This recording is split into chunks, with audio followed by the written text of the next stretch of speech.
Hum, hum.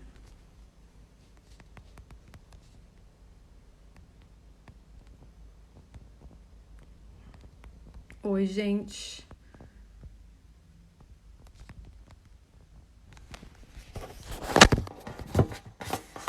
Oi, oi, tudo bem? Peraí que eu tô me ajustando aqui nisso.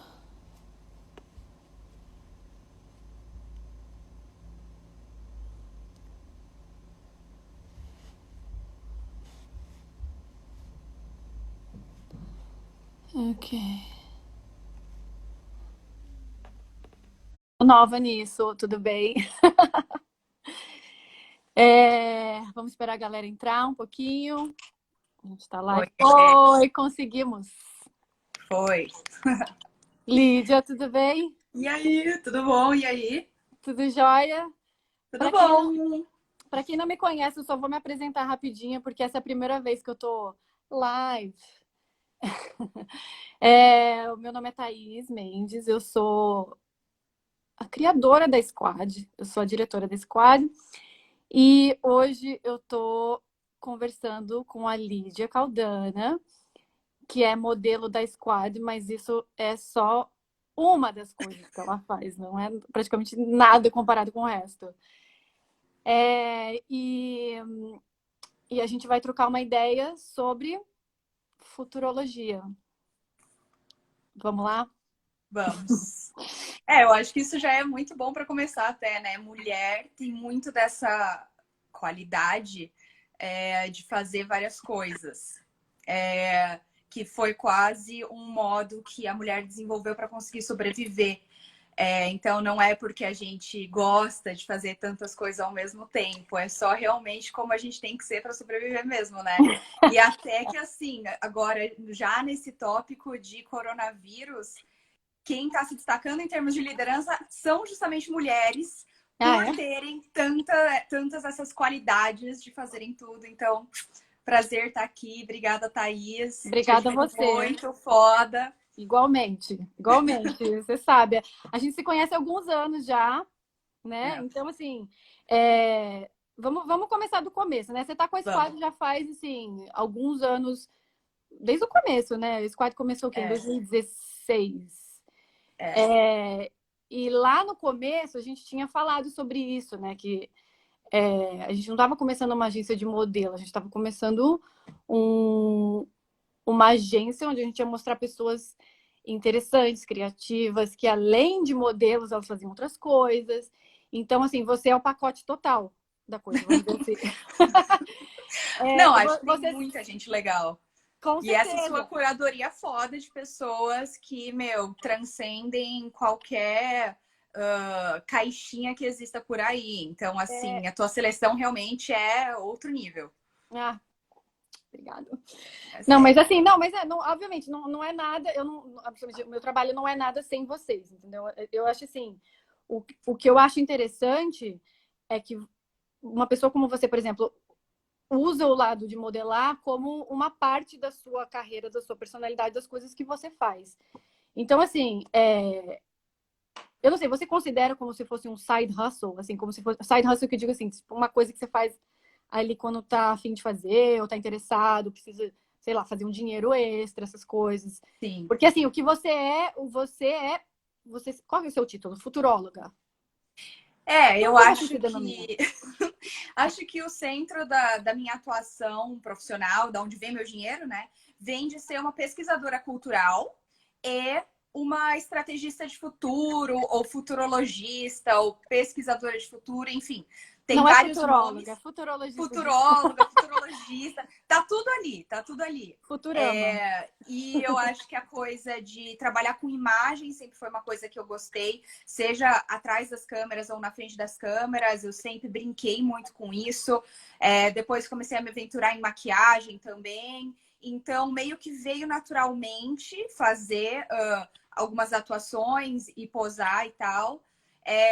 Eu vejo como parte da minha identidade, eu não vejo só como uma coisa à parte, mas eu também acho que não deixa de ser uma forma de ativismo, no sentido de que uma mulher ela pode fazer tantas coisas como usar a imagem dela para ganhar grana, quanto usar a mente dela ali num trabalho mais de estratégia, de Mais enfrentar um intelectual. CEO. E assim, um não invalida o outro. Eu acho que isso que é bem importante ressaltar também. Então, dá para ter ambos. E é legal, inclusive, porque você consegue explorar seu lado mais criativo aqui e fazer uma outra coisa lá. E os dois se complementam bastante, na verdade. Com certeza. Mas não, vamos falar um pouco sobre esse lado de estratégia, da futurologia. Me explica melhor, para quem não sabe, o que é o que você faz? Sim. O que é futurologia? É ler tarô? Não é ler tarô. Para quem entrou nesse live achando que ia ter tarô, não é. Vai Não, ter horóscopo? A futurologia, ela é, na verdade, ela é o estudo do comportamento humano e do avanço tecnológico. Então, a gente olha tanto para a indústria e como as indústrias estão evoluindo. Então, indústria de tecnologia, indústria de carro, indústria de varejo, tipo, todos os tipos de indústria e também comportamento das pessoas. Então, o que as pessoas estão fazendo que está impulsionando movimentos novos e que está levando a sociedade para um outro lugar? Por exemplo, o veganismo. Veganismo é um movimento que não é novo, mas que tem ganhado muita força nos últimos anos e é um comportamento que ele é muito macro, porque ele não só abala a indústria do alimento, como ele abala a da moda, enfim, Do ciclo viagem, inteiro. turismo, entra em muitas frentes. Então, isso é um macro comportamento que eu, como futurologista, consigo mapear e daí eu vejo quais são os impactos deles para cada indústria. E daí, claro, geralmente tem um cliente, que é alguma marca, alguma empresa, enfim.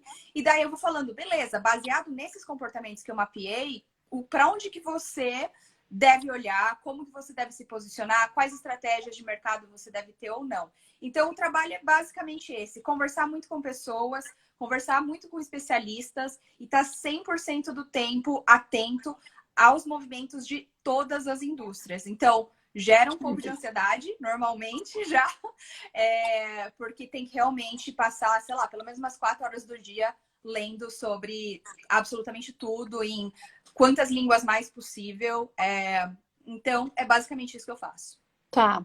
E assim, curiosidade, quando você então mapeia o que está acontecendo no presente para tentar basicamente adivinhar caminhos para o futuro, certo?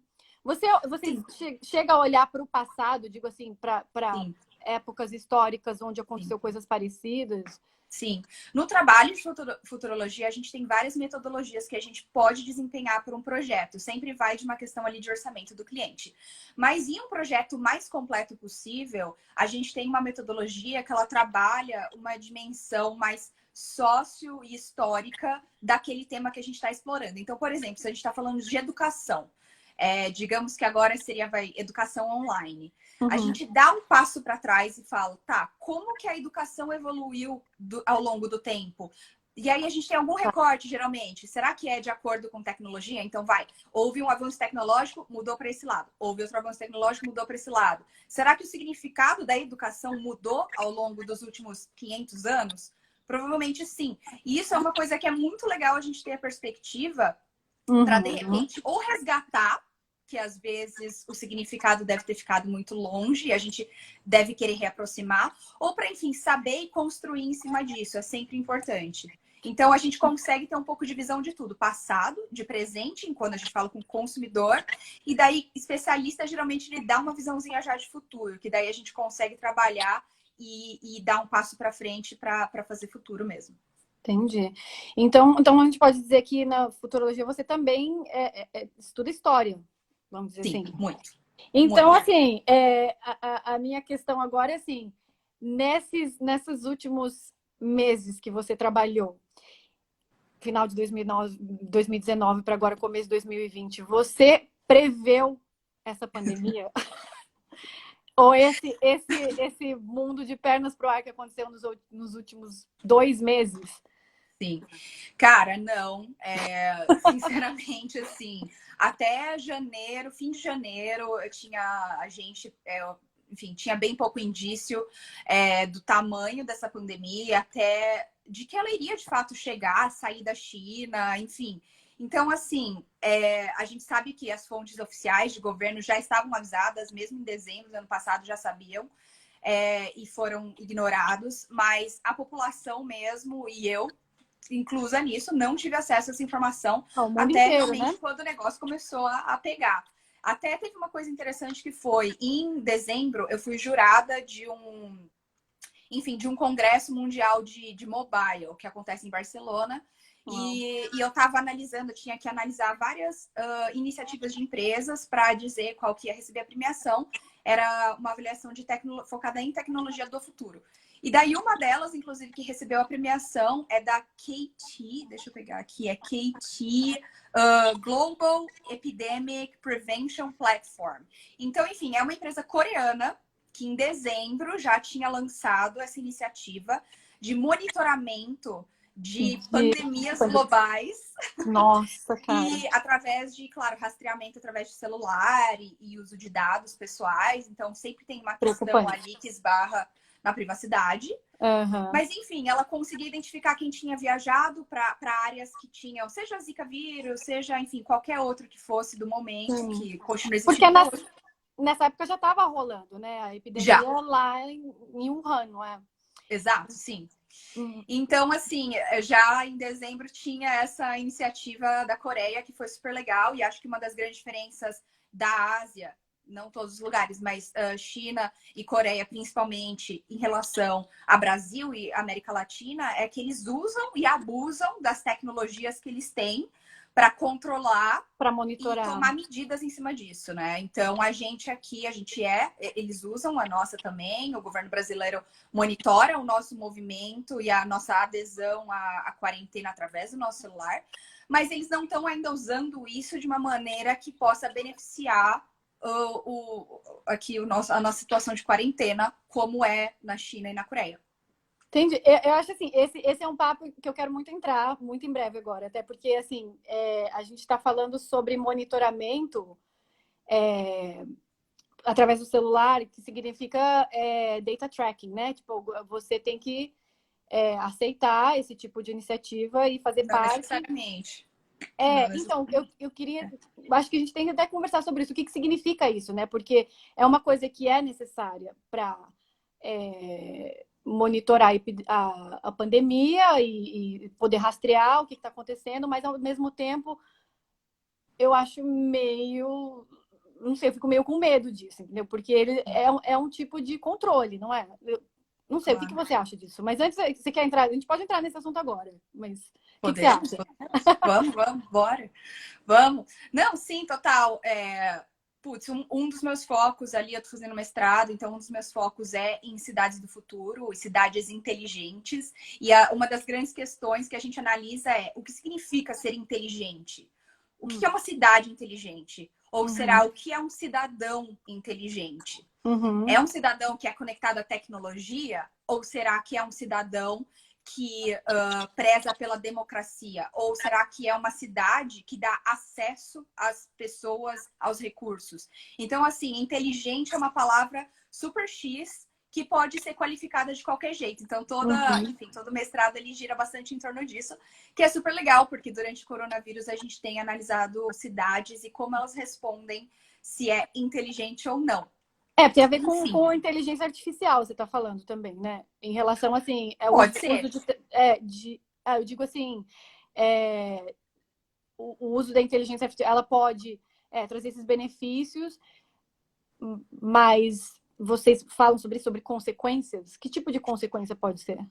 Isso, então, a gente põe em xeque até, na verdade, essas tecnologias, porque acontece, muitas vezes essas tecnologias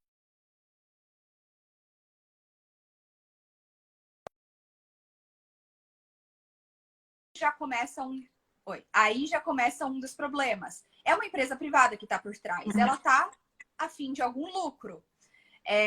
Então, sempre tem uma questão de ética que já parte da produção dessa tecnologia. Depois, o segundo ponto problemático é o uso dessa tecnologia. Quem usa essa tecnologia? E mais importante, quem não usa essa tecnologia?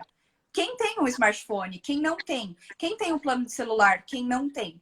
E grande parte da população mundial ainda não tem. Ainda não tem. Não tem. Então, Uau. assim, essas pessoas elas ficam à parte de uma série de acontecimentos que estão acontecendo hoje em dia, porque as nossas vidas elas deixaram de acontecer só no mundo físico e elas acontecem também no mundo virtual, no mundo digital, igual essa conversa Mais está do que acontecendo nunca, agora. né? Pois é. Mais do que. Vai, pode falar.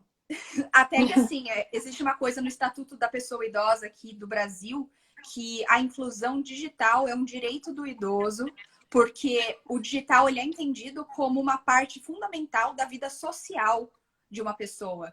Então, eu não sei como funciona exatamente para outras pessoas, eu estava fazendo um estudo sobre o idoso, mas com certeza a inclusão digital ela é um direito do cidadão, porque se você não tá, você está à parte de uma série de acontecimentos. Então, o ideal seria que todo mundo tivesse a opção, pelo menos, de sim, quero fazer parte desse mundo digital.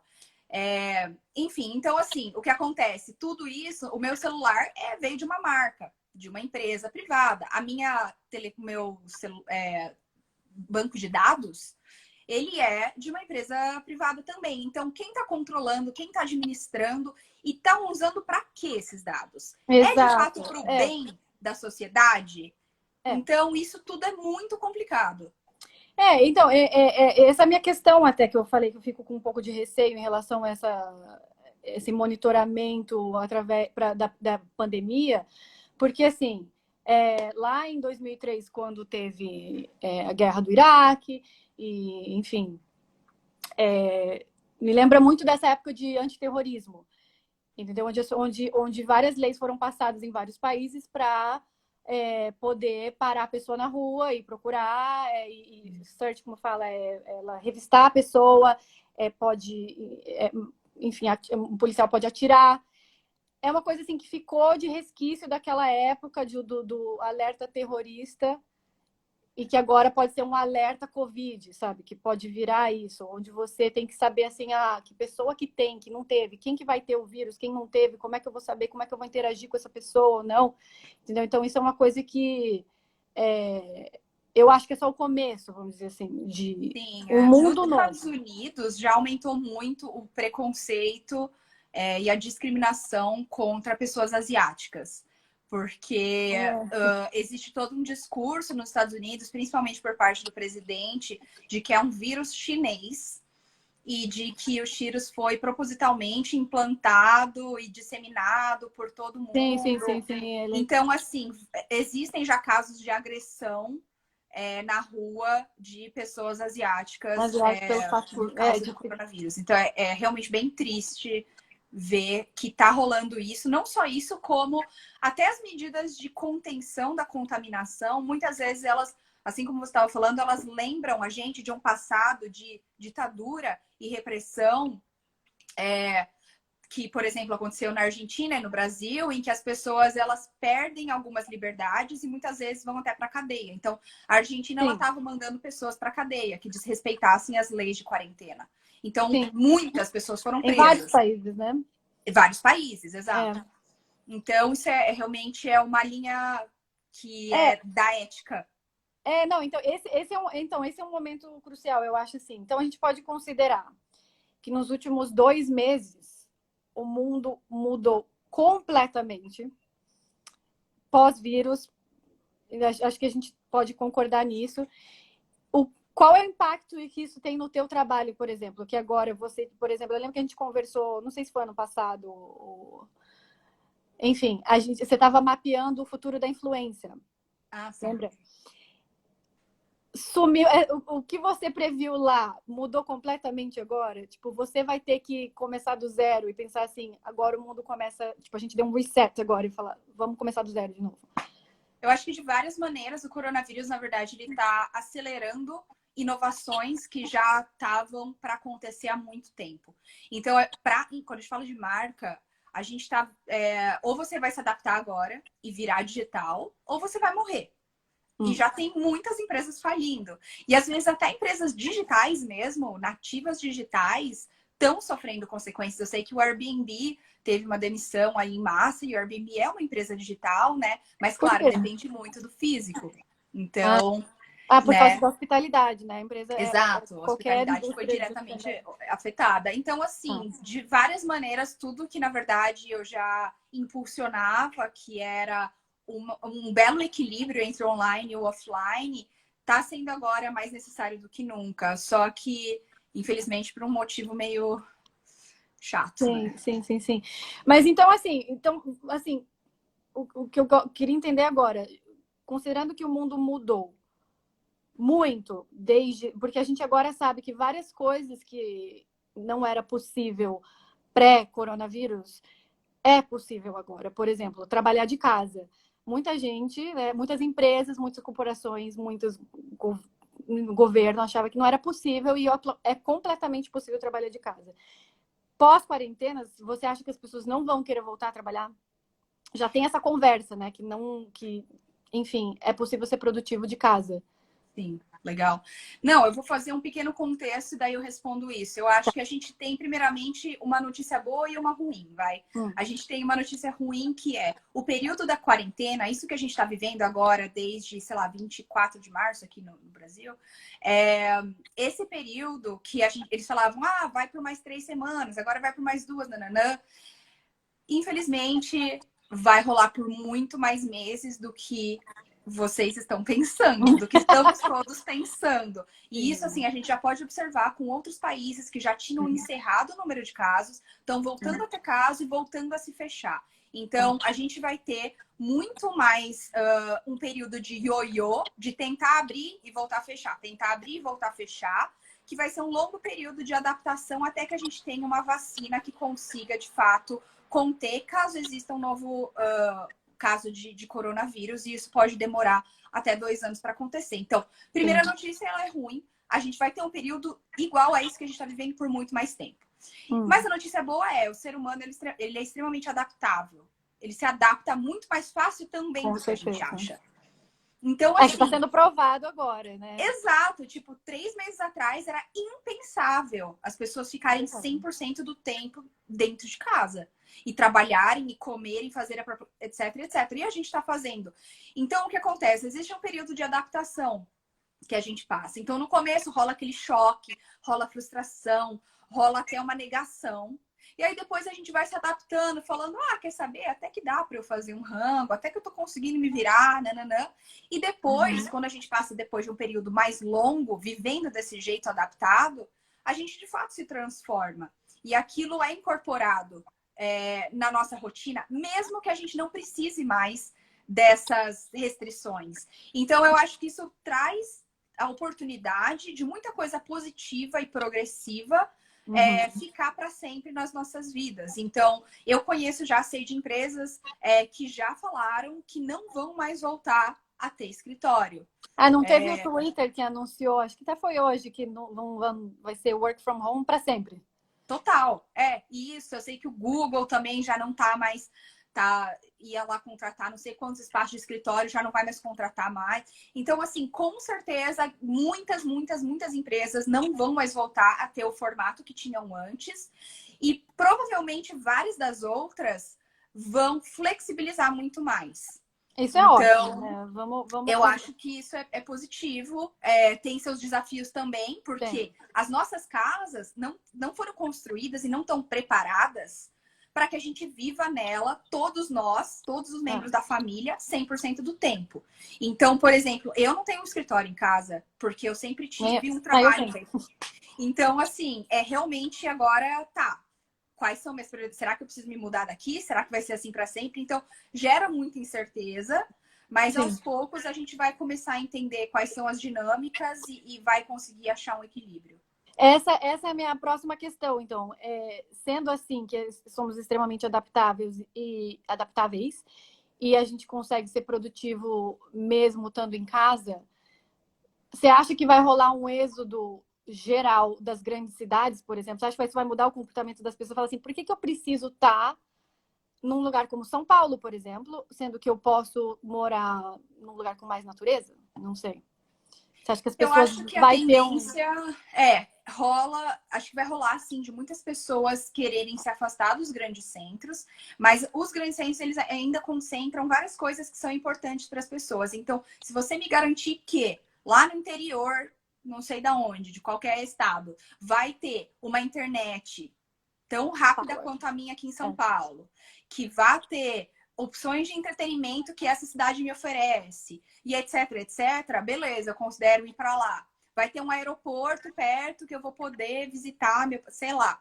Então, assim, a cidade ela ainda concentra várias dessas coisas. O ideal nunca é a gente ter cidades que são densas. Cidades com muita gente em pouco espaço. Isso não é um modelo legal de cidade, já foi comprovado em 1 bilhão de estudos, mas ainda assim é o modelo como a gente está vivendo. E o ideal seria que a gente conseguisse espalhar as pessoas, porque seria um sistema mais sustentável até de viver. A gente teria você acha que produções de repente... agrícolas. você acha que de repente... Não, eu ia falar assim, porque essa concentração das cidades aconteceu com, né, com a Revolução Industrial, com a necessidade das pessoas trabalharem no mesmo lugar, etc, etc. E você acha que talvez seja agora, historicamente, que vai acontecer o contrário, depois de 200 anos, que... Eu acho que tem uma grande chance. Eu acho que é uma grande oportunidade para pensar isso, sim, com certeza. Eu acho que é uma mudança que talvez não venha tão rápido como a gente gostaria. Talvez toda essa migração, esse êxodo urbano aconteça aos poucos, e em fases e em testes. Porque a cidade ela ainda concentra um pequeno número ali de... Putz, se você tem que visitar clientes, se você não tem que estar meio por perto. Então, eu adoraria que sim, eu só não sei o quão rápido isso vai acontecer. E tem outra coisa, né? As cidades, elas oferecem também não só trabalho, é a cultura, né? Tem toda uma cultura que é fomentada dentro da cidade pelo contexto de ser uma cidade grande, que ela se desenvolve ali, né? É uma cultura, museus e festas e etc. Todo esse tipo de coisa acontece porque a cidade é a cidade que é. Por exemplo, São Paulo é única para mim, sabe? No sentido de produzir o que produz em termos de cultura. Mas o que pode acontecer a partir de agora em relação às pessoas quererem se distanciar mais? Como produzir cultura estando distante, sabe? Sim, total. Então, cara, eu acho que isso é bem interessante, porque se tem uma coisa que a quarentena tá mostrando é que é possível a gente combinar o entretenimento e a cultura estando dentro de casa. Eu acho que definitivamente a gente ainda tá longe de conseguir reproduzir a sensação, por exemplo, de estar dentro de um estádio de futebol, estando dentro de casa. É diferente e nunca vai ser igual. Nunca. Mas existem caminhos e jeitos com tecnologias que, no meu entendimento, ainda não estão aqui, que seria o 5G e realidade virtual e realidade aumentada. Pois é, me explica uma coisa. O que acontece com realidade virtual que não está nesse ponto ainda, onde a gente pode simplesmente botar um óculos e eu tô, sei lá, tô dentro de um videogame, tô dentro de uma festa com todo mundo, sabe? Tipo, Sim. Por que não estamos lá ainda? Cara, porque toda a parte de infraestrutura tecnológica que não ainda suporta o que é preciso para isso. Mas a gente pode. E depois todo o desenvolvimento de app que vem de uma série de empresas privadas que nessa competição de quem tem o melhor, quem não sei o que lá, fica cada um no seu nicho e não tem uma união para de fato desenvolver a tecnologia em si. Depois cada um faz o que quer com aquilo, sabe? Então também existe essa briga de empresas que, enfim, não se unem tanto para um bem comum. Então, no meu ver, eu acho uma puta perda agora, por exemplo, de estar passando por quarentena onde você não tem... Porque, assim, tem muitas iniciativas online acontecendo agora que são maravilhosas. Você pode visitar museus, sabe, você andar virtualmente por vários lugares e participar de milhões de aulas, mas ainda é aquela coisa de flat no celular, entendeu? Ou de você estar no computador, ainda não é a experiência, sabe? Você ainda quer ter aquilo... Eu não sei, pelo menos eu gostaria de ter uma experiência imersiva, né, que fala.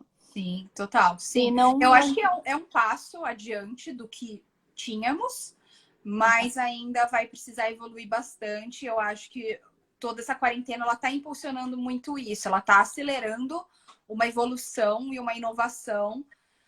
Vamos ver se as pessoas conseguem acompanhar esse passo e entregar o que está sendo pedido, porque realmente entretenimento está tá trabalhando bastante para conseguir chegar lá. E acho que a gente tem algumas coisas, tipo, as festas de Zoom, festas de não sei o quê. Mas ainda é Não diferente de você tá numa balada. É Não, não diferente. é. Não é, Porque até exato. a gente, o ser humano é social. A gente, por mais que a gente tá aqui trocando ideia, sabe? Não é a mesma coisa de você estar abraçada com alguém, entendeu? Sim. Tipo assim, trocando. Então, é extremamente complicado.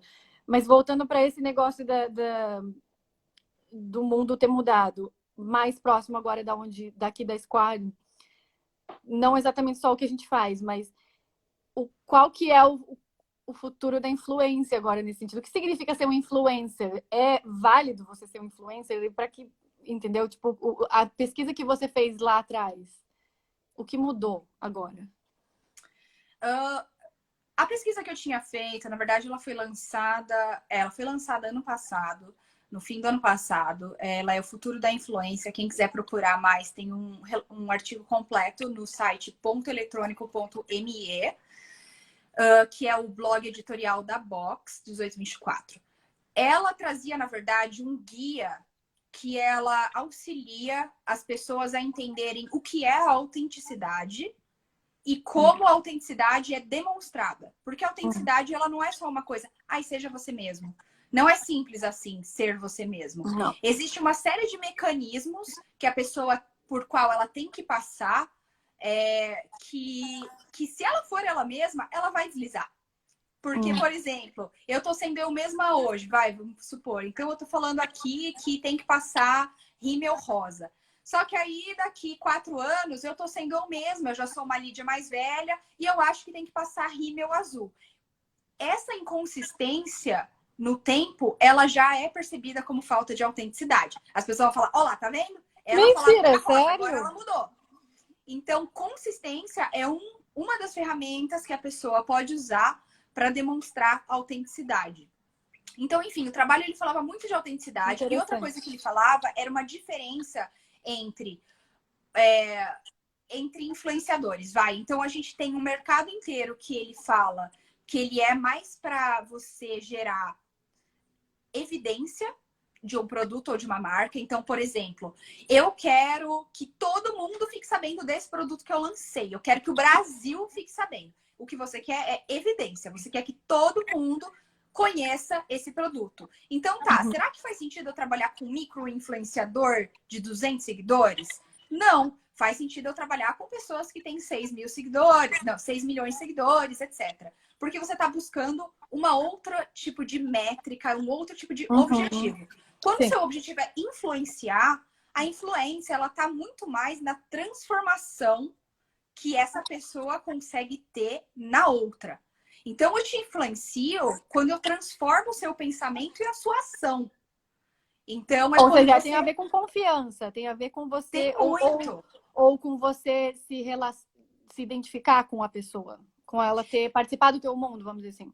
Não necessariamente identificação. Eu posso ser influenciada e transformada por uma pessoa que é o oposto de mim e com quem eu não me identifico. Às vezes ela fala uma coisa tão absurda, por exemplo, a Pugliese. Ela foi e fez uma festa e não sei o quê. Enfim, ela não é uma pessoa que eu sigo que me identifico, mas essa ação dela me influenciou. Porque vai que eu tava aqui pensando, de repente fazer um churrasquinho com 6 amigos, tudo bem. Tá, entendi. Mas aí agora eu já vi que não. Entendi. Não, imagina, não sei o quê. Então, assim, a gente é constantemente influenciado por várias coisas e várias pessoas e marcas, instituições, coisas que a gente vê na rua o tempo todo. Então, assim, o influenciador, na verdade, ele tem um papel de comunicar coisas de um jeito muito mais organizado e curado do que uma pessoa normal, de uma maneira muito autêntica. Que daí, para isso, enfim, ele precisa fazer vários tiques em várias caixas. Ele precisa ser o que significa, né? Ele precisa de várias coerência, ele precisa de consistência, ele precisa ter um estudo de audiência da plataforma que ele está, de qual é o linguajar que ele vai usar para falar com essa audiência dele. Ele precisa ter, enfim, toda uma pesquisa por trás. Então, mas é isso, você está falando que isso é válido para agora também? É válido para agora também. Eu acho que talvez até mais do que nunca. A gente precisa de pessoas que estão conseguindo, de alguma maneira, exercer a profissão delas Tá. mantendo algum tipo de equilíbrio saudável e trazendo uma combinação entre notícias que são corretas em relação ao coronavírus e à quarentena, e também notícias sobre o que quer que seja que esse influenciador fale. Então, se ele é sobre fitness, que ele consiga ainda trazer coisas que são leves, porque ninguém merece ficar ouvindo só coisa de quarentena. Não. Mas que, enfim, que ele entenda que ele tem papel social. Porque quando você é uma pessoa e você está se expondo, você tem uma responsabilidade sobre aquilo. Com certeza. Então, mas a minha pergunta agora, você falou sobre consistência, eu penso muito em relação a, e não sei se isso as pessoas têm falado também sobre, mas se mostrar vulnerável, se é alguma coisa. Quando você comete erros e se mostra vulnerável, tem o teu, eu acho chato falar poder de influência em relação a ser vulnerável, mas o teu poder de influência aumenta? Ou, Sim, principalmente nesse momento de agora, onde até muita gente está passando por momentos muito difíceis na vida, você deve continuar mostrando um mundo perfeito consistentemente, ou você deve falar, não, meu mundo quebrou, fiz merda, ou mudei como pessoa porque passei por X coisas. Essa sou eu. Vulnerabilidade é um dos mecanismos para demonstrar autenticidade. Então, ao mesmo tempo que quando, claro, tem gente que usa as coisas para todas as maneiras erradas, né? Então, tem gente que vai marcas, por exemplo, que vão fingir vulnerabilidade. Bom, até mesmo a Pugliese fingiu que chorou e pediu desculpa, etc. Ninguém comprou, porque a gente sabe, as pessoas não são burras. A gente não tá mais numa era em que a mídia, uma grande mídia, controla a gente e controla toda a informação. A gente tem acesso à informação na ponta dos dedos. Então, não existe mais enganar as pessoas. Então, a vulnerabilidade, sim. As pessoas cometem erros. Então, quando você me fala, putz, será que a pessoa tem que continuar mostrando o perfil dela perfeito? Nananã? Cara, se ela já mostrava isso antes, ela já não é um influenciador em que influencia. Porque ela já não está demonstrando uma realidade. Então, não, de nenhuma maneira as pessoas têm que demonstrar vidas perfeitas, elas têm que expor, sim, as suas dificuldades, mas eu acho que um tom de otimismo e de como a pessoa está tentando superar essas barreiras sempre é bom também, porque ninguém quer ficar lendo só a depressão na internet, né? Sim. Então, é sempre bom dar uma calibrada ali e conseguir trazer um ponto legal, mesmo de uma situação que é meio chata. Tá.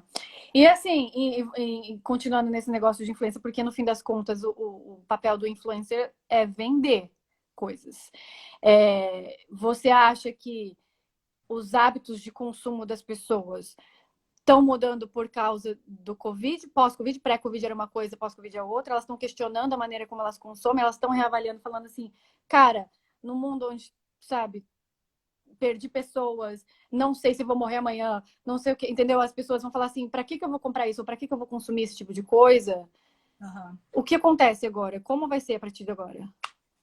Eu acho que tem um ponto antes que a gente tem dois tipos de pessoas. A gente tem uma pessoa que é a produtora de conteúdo e uma pessoa que é um influenciador por si só. Tá. Então, uma pessoa que ela é produtora de conteúdo, o objetivo final dela não é vender um produto. O objetivo final dela é continuar construindo o conteúdo que ela constrói, fazendo as produções de vídeo, de texto, de enfim, qualquer que seja o meio, podcast que ela faz. Ela vende ela mesma, né, como produção. Isso, e engaja vendendo conteúdo. Ela quer engajar a comunidade, criar o conteúdo sobre o que ela cria, então tá. E aí a gente tem pessoas que são menos conteúdo e mais influenciadoras, que aí no meu ponto de ver, eu já nem sei o quanto que a autenticidade entra um pouco tanto aí, eu já não consigo nem falar muito, porque eu trabalho, enfim, minha investigação é mais em produtores de conteúdo. Mas enfim, sobre consumo, coronavírus sim, já tá abalando muito o consumo das pessoas em todos os países. E eu acho que a quarentena ela serve como um momento muito grande de reflexão forçada. Então tá todo mundo em casa, por mais que você não queira pensar na tua carreira, na tua relação com tua mãe, sabe? Você vai chegar um momento que vai bater aquele seu momento. Você vai falar, mano, vou ter que fazer alguma coisa sobre isso. Será que aquela ligação foi legal? Será que eu fui escrota? Será que eu tô sendo machista? Então, tipo, a gente tá vivendo bem esse momento de confrontar as nossas certezas. E eu acho que o consumo e o consumismo é uma delas. E é muito importante no Brasil, porque o brasileiro, ele conquistou um poder aquisitivo maior nas últimas décadas. Até então não era possível. O brasileiro, ele vivia numa escassez, em que ele não tinha dinheiro para comprar uma bolacha que ele queria, ele não tinha dinheiro para várias coisas que eram luxo. Então, nas últimas décadas que a gente teve uma melhoria econômica, a gente finalmente conseguiu conquistar essas coisas. E agora, a gente está vivendo já um retrocesso econômico que está lembrando o brasileiro daquela escassez, daquela coisa de ver uma lata ali de leite condensado e querer comprar, mas pensar, putz, mas na verdade eu preciso de um sapato para ir trabalhar. Então, assim, a gente já tá tendo esse déjà vu de racionalização que não é legal, que não é o que a gente estava querendo. Então, ao mesmo tempo, o brasileiro estava nesse mood já, meu, quero gastar porque eu finalmente tenho dinheiro, eu vou sim comprar um smartphone, eu vou sim ter aquela televisão não sei o quê. E isso começou a construir a autoestima e a cultura do brasileiro, classe média. Então, agora, tirar isso dele é realmente muito complicado. Mas você acha que mesmo assim, botando em xeque não só o valor econômico das coisas, porque o brasileiro ainda tem a tendência de botar muita ênfase no consumo como status e como valor pessoal. Mesmo com a epidemia, você acha assim que no Brasil a epidemia está afetando de uma maneira diferente do que no resto do mundo? Porque assim, falando em outros países, as pessoas elas estão com uma certa estão vendo a pandemia como uma maneira como um chacoalhão, onde estava todo mundo nessa roda de hamster, não sei como falar, mas assim, tipo, correndo numa esteira, numa treadmill, tentando juntar dinheiro para consumir, e de repente você fala assim, opa, peraí, vamos parar tudo porque os valores são outros, eu vou reavaliar o que está acontecendo e talvez mudar minha perspectiva, até porque essa pode não ser a primeira catástrofe que a gente está vivendo nos próximos, sei lá, nos últimos 100 anos é a maior catástrofe que a gente está vivendo, desde 1918, talvez. Mas vai vir mais, por causa que além da pandemia, a gente está esperando vir o aquecimento global. Eu digo assim, você acha que o brasileiro vê de maneira... Nossa, vai vir mais, gente. Mas você acha que agora, nesse momento, o brasileiro não tá, você acha que não vai pensar nisso, vai continuar focando nisso? Não, na minha vida de antes, não sei. Cara, não, eu acho que o impacto na economia já é muito sério no Brasil. As pessoas já estão deixando de consumir porque elas já estão sem emprego. No Brasil, a gente tem um cenário muito específico que se reflete também muito na América Latina, que é da informalidade do trabalho. Então, não é que as pessoas estão perdendo um emprego de escritório. As pessoas não estão mais podendo vender bala no semáforo. Sim. E a pessoa que saía todos os dias para conseguir juntar R$ 50 e voltar para casa. E garantir ali e não tem uma ajuda do governo de suportando isso. Não, né? Tem ajuda do governo. Aqueles R$ 600 que foi um absurdo de baixo, na minha opinião, a taxa que ele quis pagar para as pessoas. Na verdade, ele forçou as pessoas a se registrarem. Tá uma fila nos poupa-tempos para as pessoas criarem RG para conseguirem abrir uma conta no banco para conseguirem receber os R$ 600. Mas milhões de brasileiros. Então, para a gente entender a dimensão da quantidade de brasileiro que existe que não tem registro, que a gente nem contabiliza ainda. Então, eu acho que o buraco no Brasil é muito mais baixo. Então, a gente tem grupos e níveis diferentes de conscientização. Eu acho que as pessoas que estão conseguindo parar e pensar, nossa, vou consumir mesmo, que ótimo, continuem pensando isso. E eu acho que tem as pessoas, caralho, fudeu, não posso comprar mais nada porque eu não tenho dinheiro entrando. Também é verdade, é a realidade delas. E tem pessoas que estão meio ainda um pouco alienadas, que tipo estão achando que daqui 2 semanas vai parar a quarentena e vai voltar tudo como era antes. Não vai voltar tudo como era antes. Não vai. Se voltar, vai voltar muito aos poucos. Então, a gente também vai ter esse período de transição em que não é que assim, acabou a quarentena, vamos voltar a aglomerar. A gente vai passar por meses, talvez um ano, em que só pedaços... Então, por exemplo, em um estádio de futebol, vai ter uma sessão aqui que vai poder liberar 5 pessoas, vai ter outra sessão lá do outro lado que vai liberar. Então, assim, a gente não vai voltar a lotar um estádio de futebol no dia que acabou a quarentena. Vai ser um processo bem longo para a gente voltar a ser como era antes, que, na minha opinião, nem vai voltar a ser. Então, eu acho que o Brasil ele é bem complexo por todas essas questões de desigualdade que só estão sendo agora muito mais destacadas e aceleradas por causa do coronavírus. Sim, e assim, eu não sei, eu tô com a sensação de que o brasileiro também está vendo a pandemia.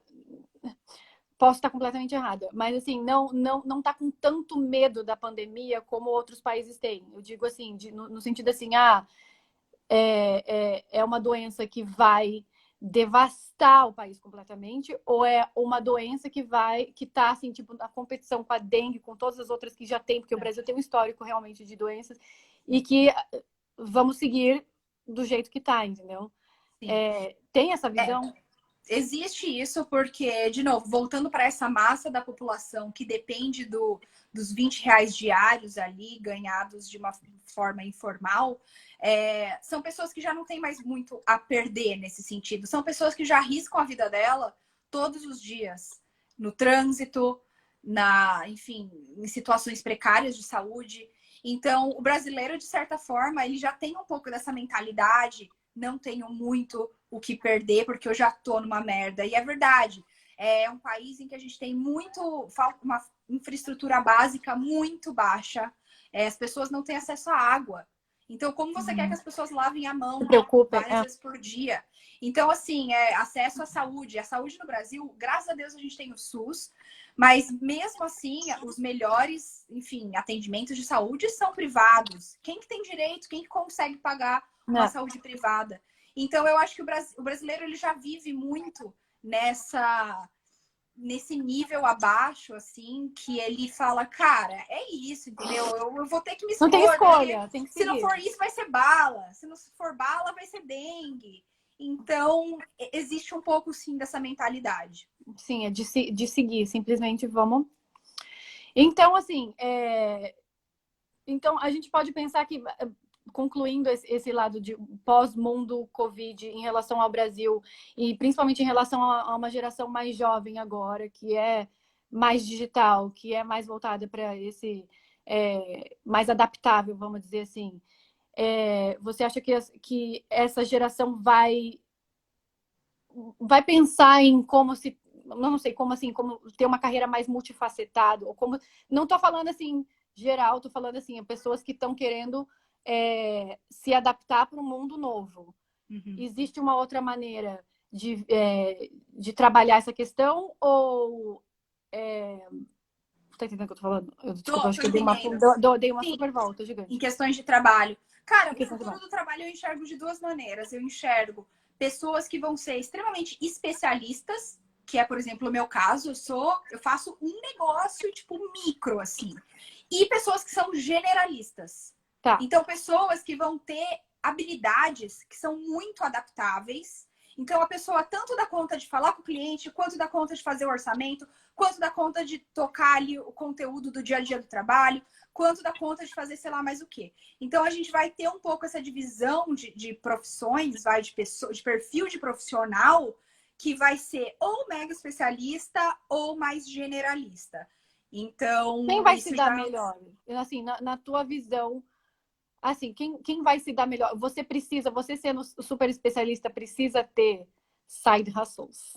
Aqui, a gente voltando para essa questão de a gente fazer várias coisas que você falou no começo, de ser mulher e ter várias habilidades e ter várias, inclusive, participar do mundo digital de outras maneiras. Eu acho que é sempre positivo, na verdade, a pessoa ter desdobramentos, habilidades diferentes e conseguir dar conta de várias coisas. Mas o que eu acho que isso pode trazer uma série de questões de saúde mental que podem ser muito graves para ela também, caso ela não consiga lidar com isso. Então, a gente sabe que a geração Z, que as pessoas mais novas, inclusive os mais jovens ainda... Já tem nome para essa outra geração? É alfa. Geração alfa. Eles já lidam com tipo, uma pressão de uma quantidade de informação, de tarefas simultâneas, de etc., que, por mais que eles façam bem, porque eles são nativos digitais, eles nasceram na internet, cara, desculpa, é a geração mais ansiosa. É muito ansiosa. Então, no final das contas, não é que faz tão bem. E de jeito nenhum tô falando que é para ir para um outro extremo, que é para ficar sem internet. Também não acho que extremos é a solução para nada. Mas eu acho que é você se conhecer em primeiro lugar e saber qual é o seu perfil. Ai, tô falando tudo errado hoje. Como que você trabalha bem, como que você trabalha mal, qual tipo de ambiente te faz bem, quais tipos de pessoa você quer ter perto de você, quais tipos de hobbies você vai querer ter. Enfim, então eu acho que volta para a questão da autenticidade que você estava falando, né? Porque é olhar para si mesmo, para dentro de você mesmo, em vez de ficar olhando pro digital ali, para as redes sociais, para a avalanche de informação.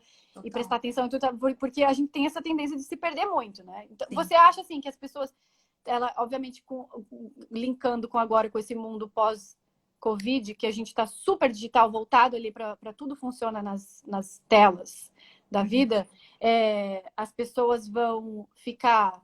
Vai ser mais complicado ter esse filtro? Ou elas vão falar assim, não, chega, eu tô demais nas telas, preciso voltar agora aqui para dentro e fazer uma coisa que não tem nada a ver, sabe? E vai rolar esse questionamento mais, você acha? Eu acho que sim, porque já tá rolando muito uma exaustão da internet e de tudo que ela pode oferecer. Então, por exemplo, um Netflix da vida.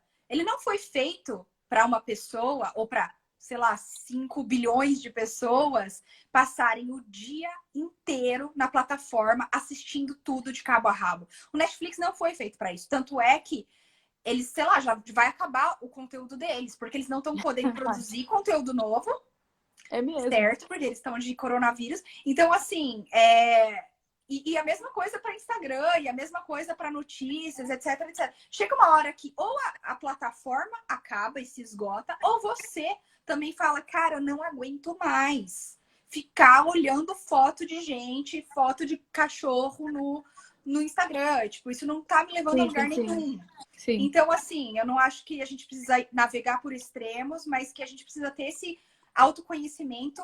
E aí, um ponto bem importante.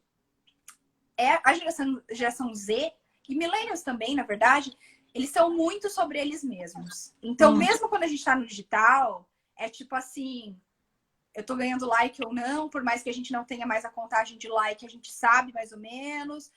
Eu vou postar esse stories aqui, vai dar visualização ou não? Será que vão vir falar comigo ou não? Se eu der like nesse post dessa pessoa, será que... Não.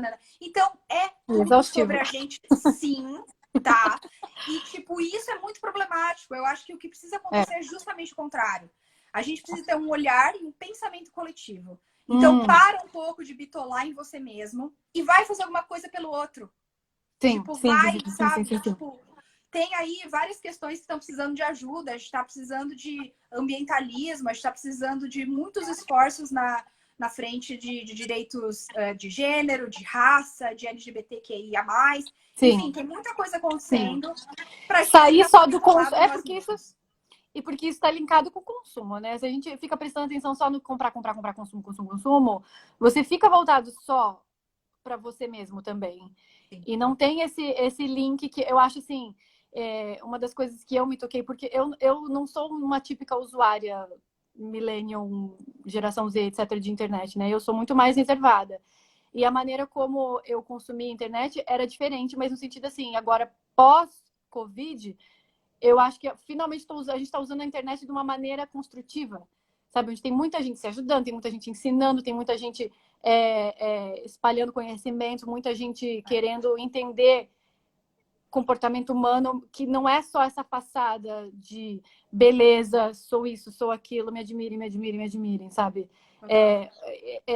Foi um grande chacoalhão, acho, nessa geração também focada só nisso. Então, assim, acho que talvez o futuro da influência, você acha que você concorda que tá nisso, assim, que de repente a internet agora vai virar mais um instrumento não só de consumo e self-promotion, né? Aquela coisa de você ficar só focado em você e virar mais, assim, para mudar a sociedade de verdade agora? Unir? Cara, eu adoraria dizer que sim, mas eu trabalho com marcas e elas estão perguntando de 1 bilhão de jeitos o De que a gente vender. faz para vender mais e para se inserir nesse ambiente digital agora. Então, eu não Não. sei apostar ali minhas fichinhas nenhum nem outro. Eu sei que a marca não vai desistir de querer vender. Isso é um fato. Não, a gente sabe isso pelo fato, assim, a própria trajetória da Squad me fala isso, sabe? Porque a gente começou tentando deslocar, vamos dizer assim, certos padrões, entendeu? E aí promover certos biotipos que não estavam lá na mídia. E não significa, eu acho, que marcas e indústrias, de repente, concordam com certos valores. Elas simplesmente acham que vende.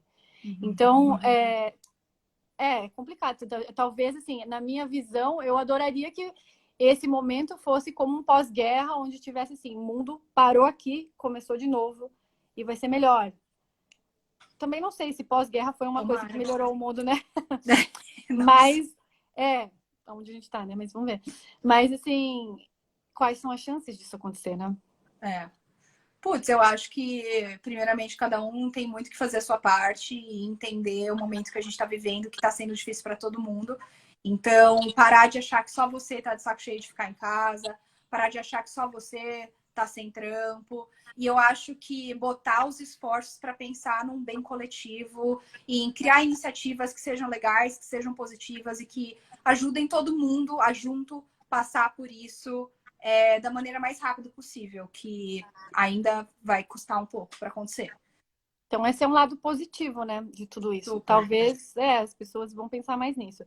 Tem uma pergunta aqui, que é uma pessoa perguntando onde pode encontrar essa pesquisa que a Lídia citou.